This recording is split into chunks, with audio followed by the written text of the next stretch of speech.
मला वाटतं रवींद्र पिंगे यांची जी लेखन शैली आहे ती लेखन शैली कशी होती याचं अभ्यासपूर्ण विवेचन सोनाली ताईने केलेलं आहे.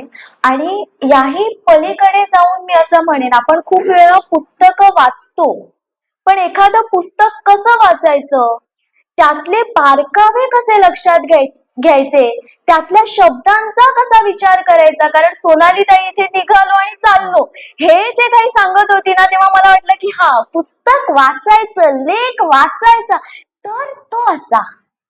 कारण हे आपल्याला, आपण किती जण असतो, कितीदा तरी पुस्तकं वाचतो. मी वर्गात सुद्धा मुलांना नेहमी म्हणते, एक काहीतरी पुस्तक असतं, 50 जण वाचतात, पण त्यातलं जे काही आहे ना, त्यातली ती मज्जा आहे ना, ती मात्र एखाद्यालाच कोणाला तरी कळते. त्यातलं गमक, त्यातला गाभा, त्यातलं जे काही संवेदना जे काही असतील ते जाणून घ्यायला डोळं स्मृती लागते, तसं बारकाईने वाचन लागतं. मग त्या पुस्तकातली खरी मज्जा घेता येते. आणि मला वाटतं सोनाली ताईने जो अभ्यास केला त्यांनी ती खरी मज्जा त्यामधली घेतली आणि तीच मज्जा आमच्यापर्यंत आता पोहोचवली.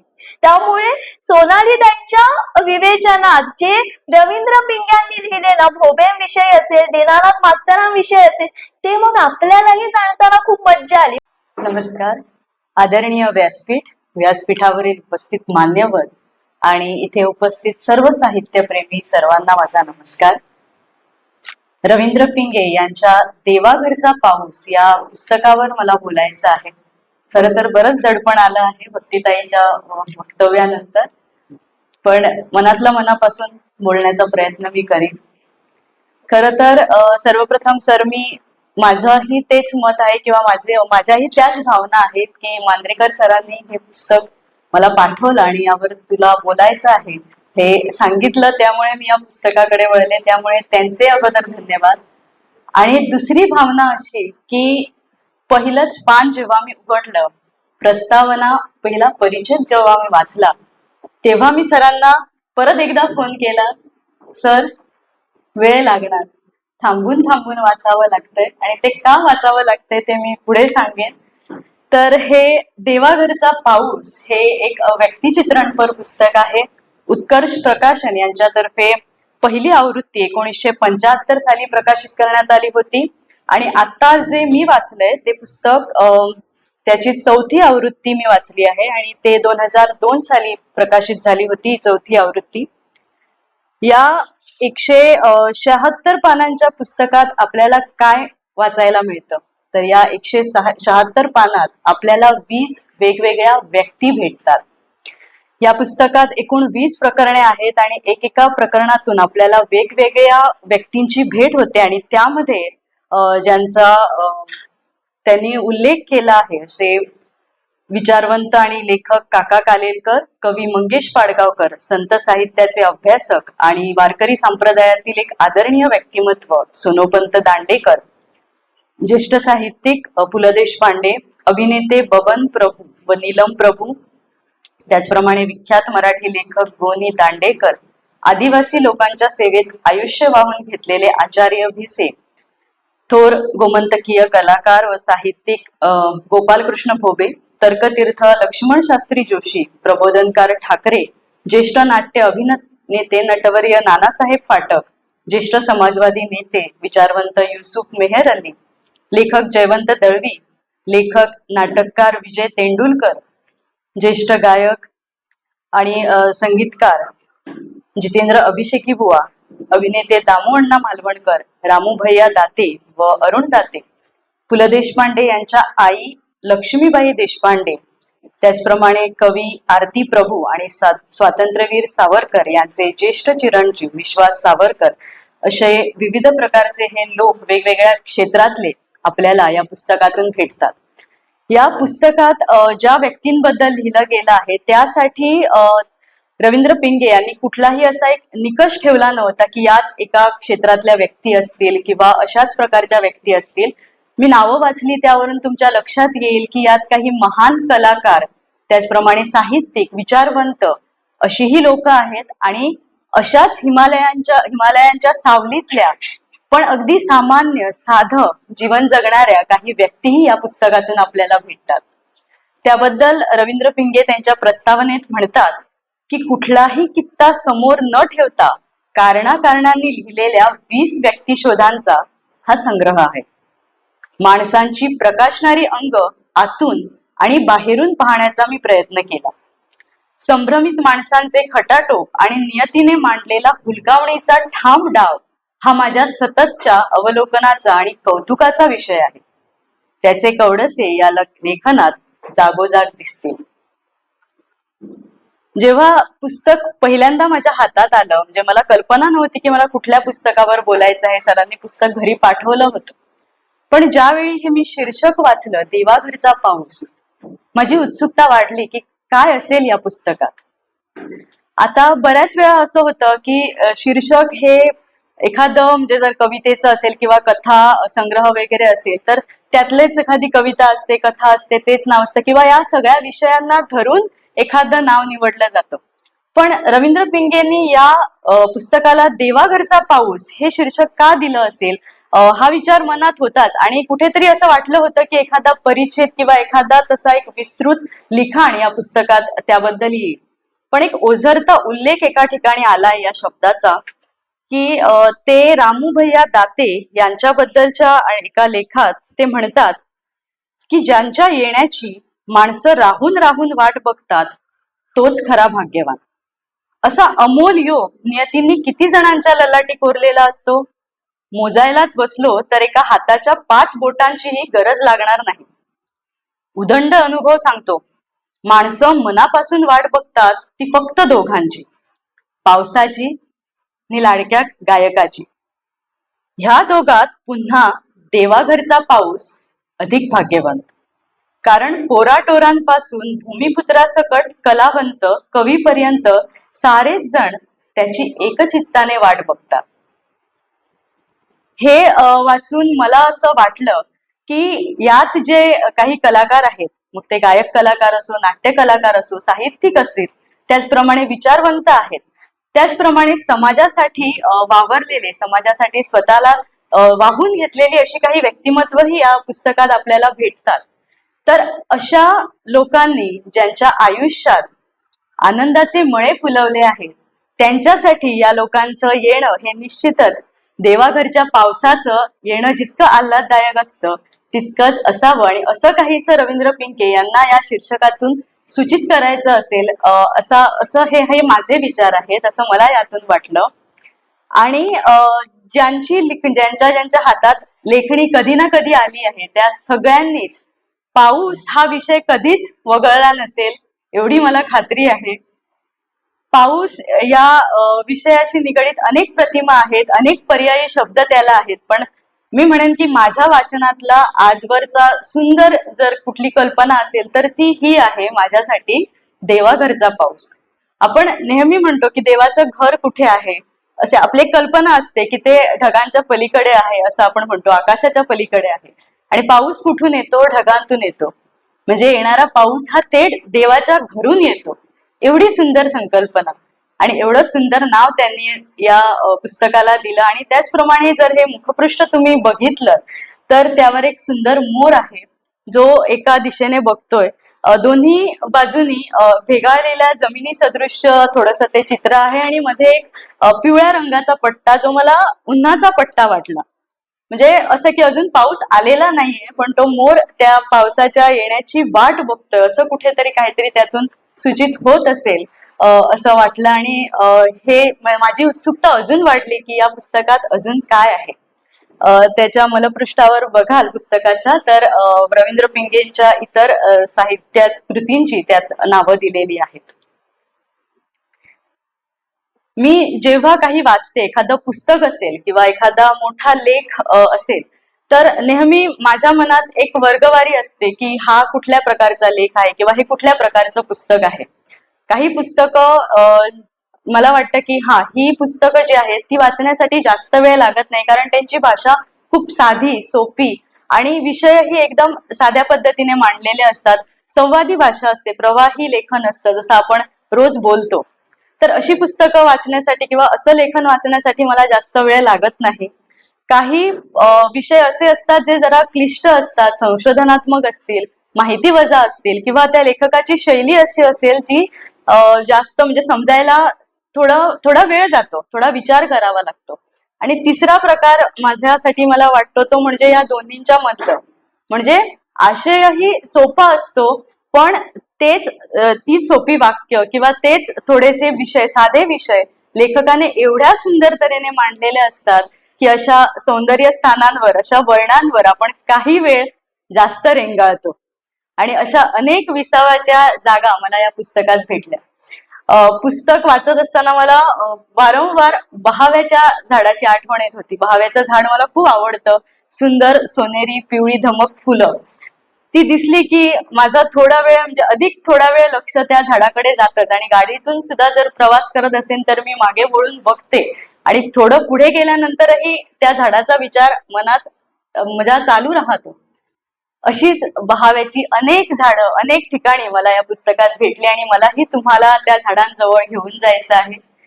जी काही म्हणजे खूप सुंदर वाक्य, खूप सुंदर शब्द, खूप सुंदर प्रतिमा अनेक ठिकाणी या पुस्तकात आल्या आहेत. त्यातल्या काही वाक्य किंवा काही ओळी मी तुम्हाला वाचून दाखवू इच्छिते. अनेक मुख्य म्हणजे हे पुस्तक जे आहे ते खरं तर अनेक व्यक्तींबद्दल आहे, 20 व्यक्तींबद्दल लिहिलं आहे. आणि एक महत्वाची गोष्ट म्हणजे ही जी माहिती त्यांनी या पुस्तकात लिहिली आहे रवींद्र पिंगे यांनी, ती जास्त करून त्यांनी मुलाखती घेतल्या आहेत या लोकांच्या किंवा त्यांच्या बरोबर चर्चा करून त्यांच्या सहवासातून त्यांनी ही सगळी माहिती मिळवली आहे. त्यामुळे खात्रीशीररित्या ही माहिती 100% खरी आहेच. आणि तो काळ असा होता की त्यावेळी आंतरजालाचं तेवढं प्रस्थ नव्हतं, तर ही माहिती खरंच उपयुक्त होती इतरांसाठीही ज्यांना त्या व्यक्तींबद्दल जाणून घ्यायचंय जास्त. आणि आताच्या काळातही मी म्हणेन की अशा अनेक गोष्टी असतील ज्या त्या व्यक्तींबद्दल आपल्याला माहिती नसतील पण त्या या पुस्तकातून आपल्याला मिळून जातील. हे एक मुख्य वैशिष्ट्य आहे या पुस्तकाचं.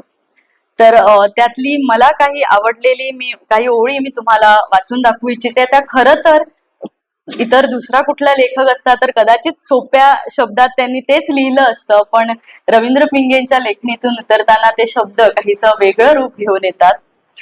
पु ल देशपांडेंच्या एका लेखात, त्यांच्याबद्दलच्या लेखात ते जर त्यांना सांगायचं आहे की प्रत्येक माणसातलं गुण पाहणं, यासाठीही एक उपजत आपल्याकडे तो गुण असावा लागतो की प्रत्येकातलं चांगलं पाहण्याची एक दृष्टी असावी लागते.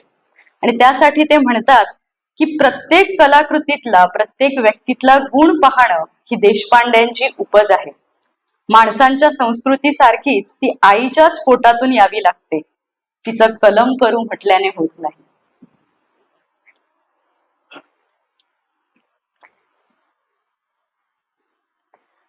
अनेक असे शब्द असतात जे आपण वारंवार वापरत असतो, आपल्या सवयीचे असतात, पण अधिक सवयीचे झाल्यामुळे कधी कधी आपण त्यांचा मूळ अर्थ शोधायला जात नाही. माझ्याही बाबतीत हे अनेकदा होत असेल की आपण रोजच ते शब्द वापरत जातो आणि ते तसेच वापरायची आपल्याला सवय झालेली असते. पण एका ठिकाणी मात्र मी येऊन थोडी थबकले इथे आणि मी माझ्या एवढ्या दिवसाचं जे काही आहे की मला हा शब्दार्थ म्हणजे या शब्दाचा अर्थ माहिती आहे असं जे वाटत होतं ते थोडंसं मला खोडून काढावं लागलं आणि पुन्हा त्या शब्दांकडे वळावं लागलं. ते 2 शब्द म्हणजे निघालो आणि चाललो. गोपाळकृष्ण भोबे यांच्याबद्दलच्या लेखात रवींद्र पिंगे म्हणतात की भोबेंचं वागणंही चौघांजवळ 4 तऱ्हेचं असायचं. तो अगदी आशेलाही येई आणि मगरूरही बने. त्याला स्तंभलेखन करावं लागल्यामुळे आणि त्याच्यावर त्याचं पोट असल्यामुळे त्याला पवित्रही घ्यावे लागत. ही चमत्कारी परिस्थिती त्याला कळतही होती. जिकडे आपण निघालो आहोत तिकडे आपण चाललेलो नाही हे त्याने मनात ओळखलं होतं. पण ठरल्या ठिकाणी अनवाणी चालत जायला जी किंमत द्यावी लागते ती देण्याची त्याची ऐपत नव्हती. निघालो आणि चाललो. मग मी पुन्हा वळले या 2 शब्दांकडे की निघालो म्हणजे आपण जिथून निघतो तेव्हा निघालो आणि चाललो म्हणजे आपलं चालणं अजून चालू आहे. तर चाललो हे माझ्यासाठी खरंच म्हणजे एक उजळणी म्हणेन मी परत झाली नाही. तर हे दोन्ही शब्द अर्थ लक्षात घ्यायच्या अगोदर कधी कधी वापरणं व्हायचं. आणखीन एक अशीच जेव्हा जयवंत दळवी यांच्याबद्दल त्यांनी लिहिलंय की व्यक्तिशः मला दळवींची 3 पुस्तकं फार आवडतात. लोक आणि लौकिक हे अमेरिकेचं प्रवास वर्णन, सारे प्रवासी घडीचे ही कोकणी चित्रण मालिका आणि निवडक ठणठणपाक ही मिश्किल टगेगिरी. या तिन्ही पुस्तकात दळवींना स्वतःच्या लेखणीचा स्वधर्म सापडल्यासारखं वाटतं. या तिन्ही ललित कृतीतून ठसा एकच उमटतो, तो म्हणजे दळवींच्या स्वच्छ नजरेचा. आणि या स्वच्छ नजरेबद्दल त्यांनी खूप सुंदररित्या पुढे लिहिलंय. ते म्हणतात की स्वच्छ नजर ही सोनशेंद्री कोवळ्या किरणांसारखी दुर्मिळ चीज आहे. 24 तास थांबावं तेव्हा जेमतेम 15-20 मिनिटं त्यांचा लाभ होणार, पण पुढे पडणाऱ्या लखलखीत उन्हाच्या पिसाऱ्याची ती नांदी असते. दळवींच्या स्वच्छ नजरेची चुणूक जाणवलेली आहे, पावती मिळालेली आहे. ह्याच स्वच्छ नजरेच्या लाभातून बांबूच्या खास कोकणी बनासारखं मातीतून पाळमुळं घेऊन आलेल्या नीती निरपेक्ष व्यक्तिरेखांचं बन दळवींनी उभं करावं. फक्त इतकंच करावं, आम्ही नव्हे तर काळच त्यांना दुवा देईल.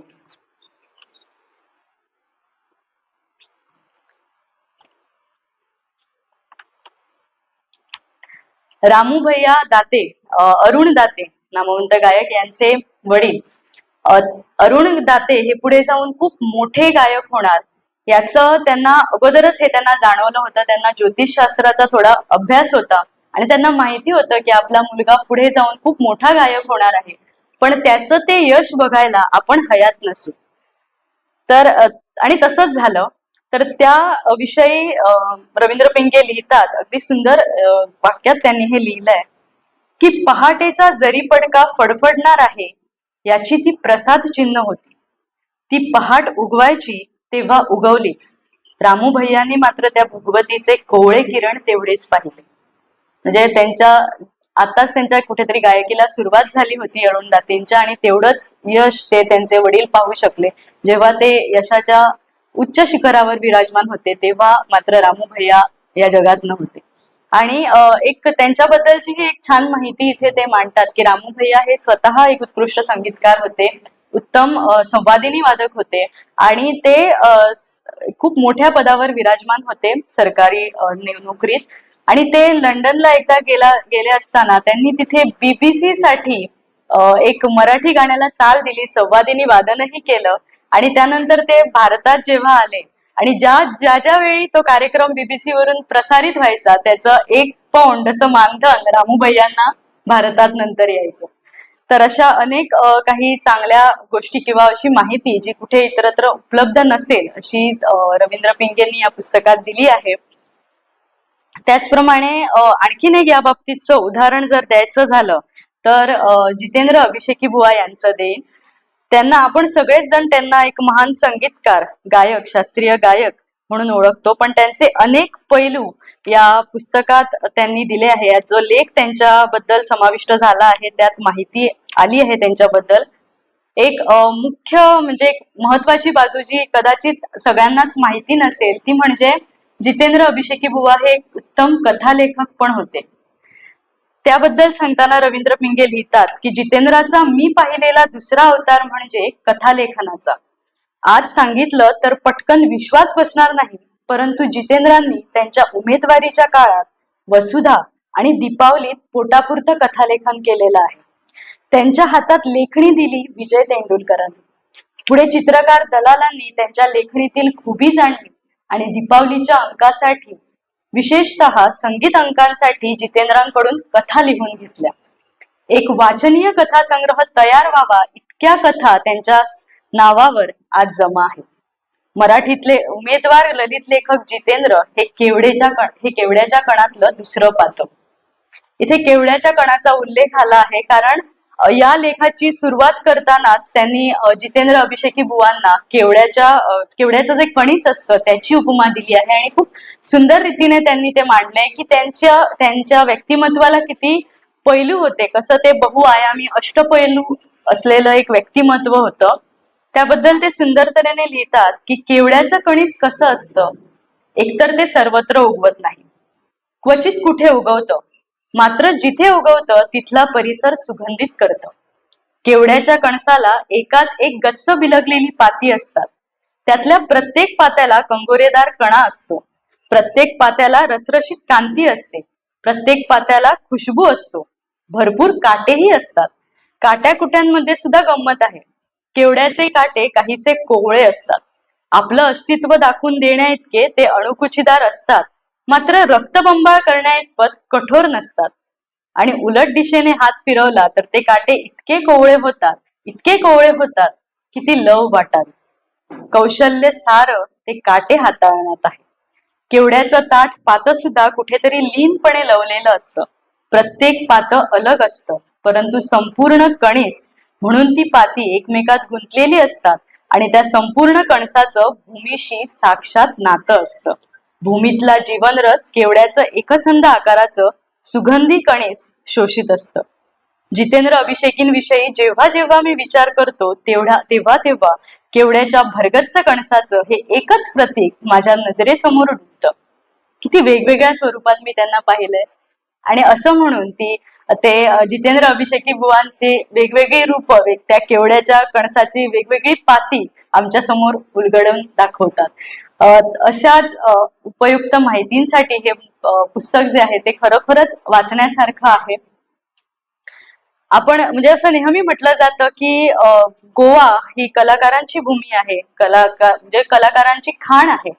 आणि जेव्हा बाहेरची साहित्यिक गोव्याबाहेरील साहित्यिक असं म्हणतात तेव्हा अजून मुठभर मास गोवेकरांवर नक्कीच चढत असेल. अनेकांनी याविषयी अनेक शब्दात यापूर्वी लिहिलं आहे, पण जे रवींद्र पिंगेने लिहिलं आहे तेही मला खूप आवडलं. आणि गोवेकर म्हणून हे काही वाक्य मला नक्कीच वाचून दाखवायचे आहेत. ते म्हणतात की गोव्यातले झाडून नुसत्या लौकिकाच्या मुंडावळ्या बांधून वेळ साजरी करू म्हणाल तर ते मुंबई पुण्याकडे पचेल. गोव्यात नाव काढू नका. गोव्यात नाटकांचा रुपया बंदा हवा. म्हणून गोवेकरांचे खेळ फक्कड होतात. कलेशी इमान चोख राखतात म्हणून गोवेकर कलावंत कीर्तिमंडित होतात. म्हणूनच श्री मंगेशीच्या देवळातल्या समया घासणारा मुलगा मास्टर दीनानाथ या रूपात मराठी रंगभूमीचा चिंतामणी होतो, संगीताचा चक्रपाणी होतो आणि अलम रसिकांचा कंठमणी होतो. म्हणूनच नाट्यलेखनाची उर्मी यायला गुलहोसूरच्या अण्णा किर्लोस्कर नामे कष्टम कारकुनाला गोमंतकाच्या पुण्यभूमीवरचा नाटकी संजीवक वारा अंगाखांद्यावर घ्यावा लागला. त्या चैतन्यमयी शक्तिशाली वाऱ्याने अगोदर त्याची फुफ्फुसं भरली, नंतर ते नाटकाने भरले गेले. अशा त्या गोमंतकाच्या भूमीवर नादिष्ट संगीत नट बाळकोबा बावडेकर कायमच्या वास्तव्यासाठी डेरे दाखल झाले. असं गोपाळ कृष्ण भोबे यांच्याबद्दलच्या लेखात ते म्हणतात. सगळ्यात या पुस्तकातला आवडलेला लेख मला भोबे यांच्यावरचा आहे. अगोदर वाचनात आला होता, परत या पुस्तकात वाचनात आला. कदाचित त्यांचा जो अंत होता तो शेवटी खूपच विदारक होता, म्हणजे चुटपुट लावणारा होता म्हणून असेल.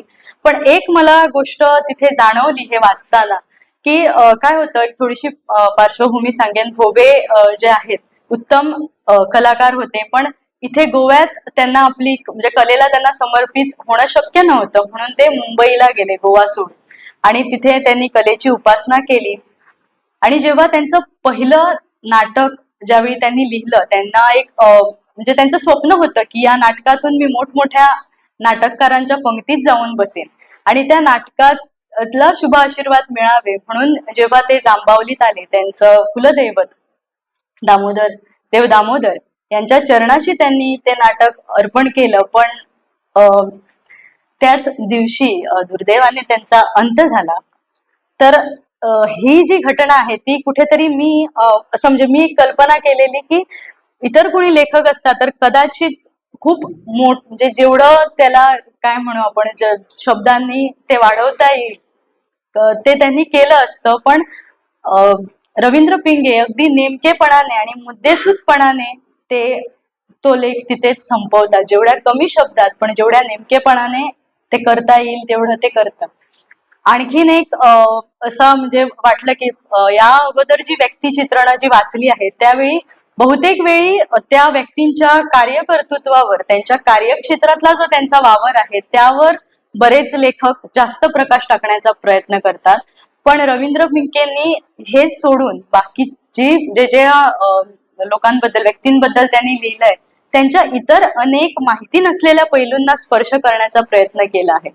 आणि अशा महान व्यक्तीबरोबरच काही अशा व्यक्ती जसे की पु ल देशपांडेंच्या आई आणि वीर सावरकर यांचे ज्येष्ठ चिरंजीव, जे कदाचित त्यांच्याबद्दल जास्त लोकांना माहिती नसेल, त्यांच्याबद्दलचेही लेख, त्यांच्याबद्दलचीही माहिती या पुस्तकातून आपल्याला मिळते. जर त्यांचं एक असं वाटलं की ज्यावेळी आपण कुठल्याही व्यक्तीबद्दल लिहिलं जातं, बहुतेक करून काही चांगल्याच गोष्टी लिहिल्या जातात किंवा ते जर काही त्या व्यक्तीच्या वाईट सवयी असतील किंवा काही वाईट काही गोष्टी असतील तर त्या जितक्या सभ्यपणाने मांडता येतील, सभ्य शब्दात मांडता येतील तेवढे लेखक प्रयत्न करतात की तसे मांडावे.